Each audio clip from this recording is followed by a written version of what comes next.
Hello, everybody. Welcome back to your daily 5 minutes of wisdom. My name is Jonathan Bradshaw. We're going to continue reading through Proverbs chapter 10 and verse 4.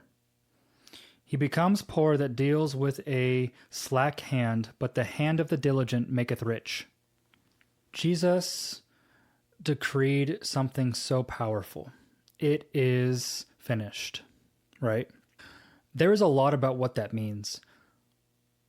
But really the heart of it is that he has positioned us into a place of rest in him. We are no longer striving after his love. We are no longer striving after producing anything. We are rested in him. We are not trying to acquire righteousness. He imputed it within us. That means he placed it within us, and there's nothing that we can work to cause it to happen. That's amazing news. Faith in him is the only factor that produces righteousness. And we are positioned within him as co-heirs of everything that he has. All authority in heaven and on earth has been given to me. Now go, make disciples of nations. Right? That's Matthew 28. He commissioned us unto good works. And we do not try to strive after accomplishing anything. It's already done. So the question becomes, if we are rested in him and a co-heir and everything already belongs to us in his house, right? If you remember the parable of the prodigal, the older brother complained because he was like, why don't you ever throw me a party? And he complained over that. And he was like, but you live in my house and everything belongs to you. All you just had to ask, right? We have everything within him because we are a co-heir. Everything within him is ours. Healing belongs to us. Power belongs to us. Authority belongs to us. Love, righteousness, faith, peace, whatever it is that he has, as he is, so are we.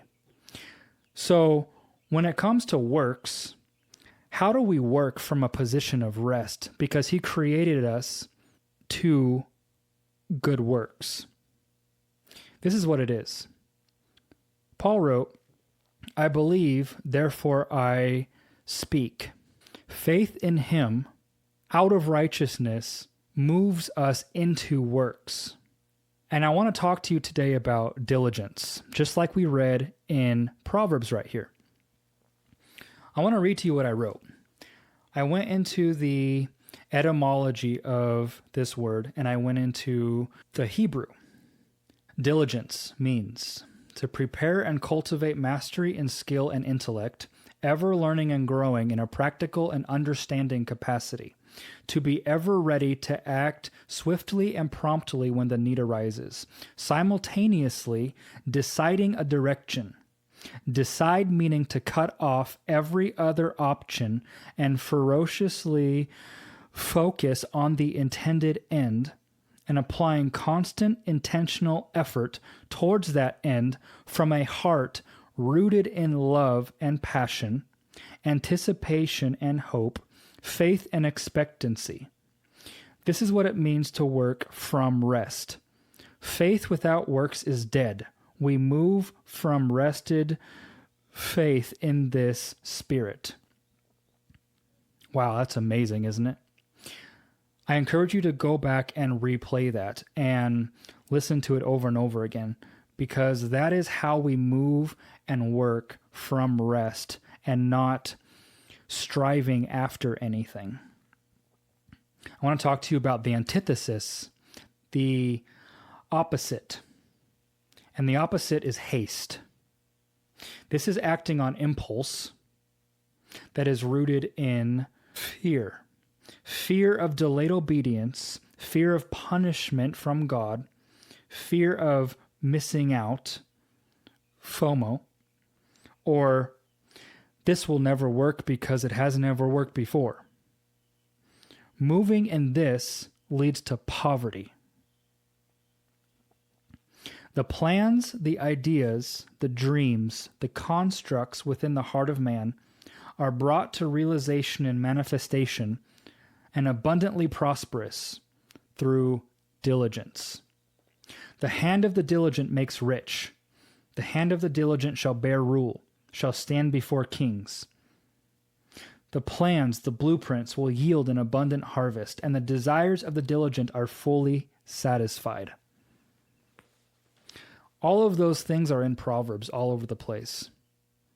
Wisdom speaks, operate from rest, trusting in God that it's already accomplished. Something that I've really learned is that we cannot strive after accomplishing anything. The end result belongs to Jesus and Him alone. He that called you is faithful to accomplish it, to finish it. We don't worry about the end. He gives us a vision and we carry it out in diligence, daily walking with Him hand in hand, from a position of rest and trust that He has already accomplished everything and the end result belongs to Him. This brings so much peace and it takes off of the weight of having to make it happen. If you remember Abraham, he tried in his own works to produce Isaac, but created Ishmael. The promise of God, the word of God, can only come to pass in your life by Him causing it to happen. Our part is rest and trust and obedience and walking with Him every day within the word. He will bring it to His intended end.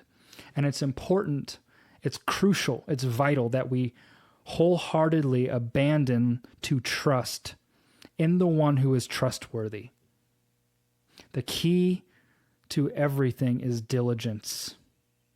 I hope this encourages you and I hope this challenges you. Watch this over and over again to really understand and get this heart, this spirit in you. I'll see you in the next one.